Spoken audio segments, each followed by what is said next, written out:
I am very eager to get your response to the story that the New York Times had printed, Project Veritas, James O'Keefe's organization.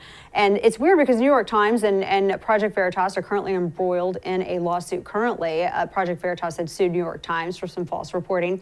And now here there was a raid at Project Veritas based upon this. It was, the pretext given was Ashley Biden's diary, even though the organization had never claimed that they had it for sure. They weren't actually certain. They had consulted with attorneys first, which was a smart move. And then they had the raid, the FBI raid, and then apparently now some of their privileged and confidential discussions with their attorneys are leaked to the New York Times, who then publish it in a story. I'm just curious as to your reaction on this, because this is a whole new level.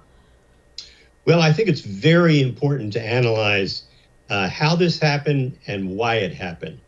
I can certainly understand the criticism of the FBI because they are the instrumentality that is being used to effectuate this strategy against the conservative press.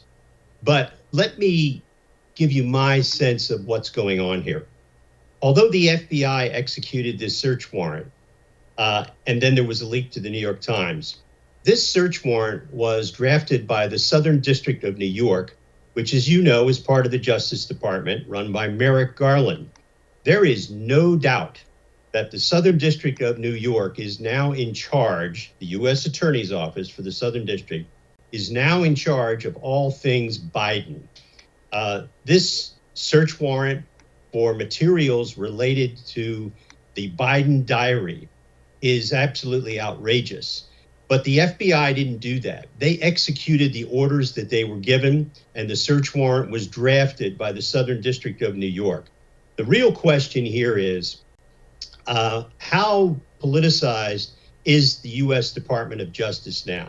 And it's pretty clear that the Biden White House is running the Justice Department under Merrick Garland, that the Merrick Garland Justice Department is a complete arm of the White House, and that was what was carried out against James O'Keefe and his associates was a disgraceful abuse of the law and the rules which govern searches of news organizations. Not only that, the leak to the New York Times, I believe, is a criminal act, but good luck trying to get anybody in the Justice Department to investigate it. I think there should be civil litigation over that, and I am very hopeful that the federal judge who stopped the analysis of all the documents that were seized by the Bureau will take some action as a result of the leak to the New York Times.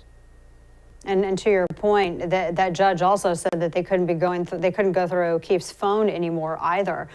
Joe, what I don't understand about this is that would the DOJ and this subsidiary, for the lack of a better way to put it, that the DOJ is directing, and then of course they hand it off to the FBI to execute.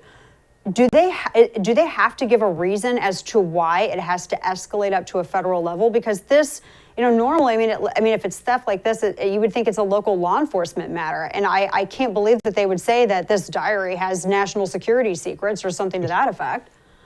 Well, I think what you see going on here is the politicization of federal law enforcement. You're absolutely correct. Ordinarily, the theft of this diary would be handled as a local matter. Mr. O'Keefe says he reported it to law enforcement authorities once they decided that they weren't going to use it and didn't know where it came from. Now, he has not said, Mr. O'Keefe, what law enforcement authorities he reported it to. So I'd like to know that. Was it local? Was it the feds? I can't imagine he went to the feds or the FBI.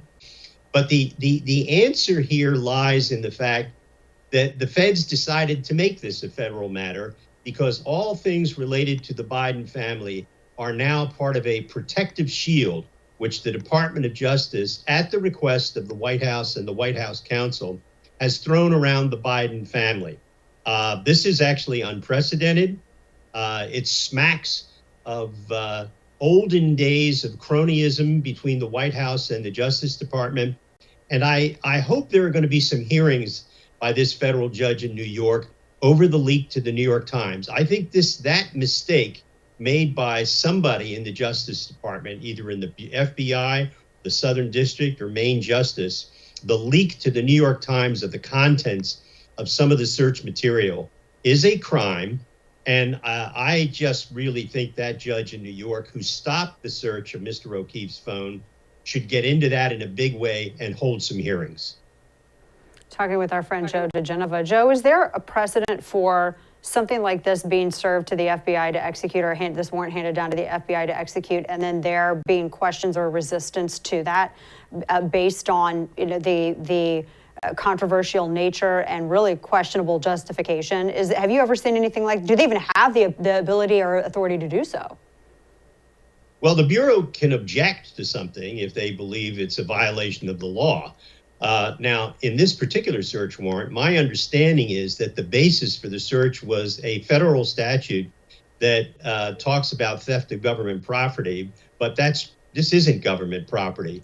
I guess they were using it as a possible theft of government property, but the main alleged federal statute that was violated was misprision of a felony.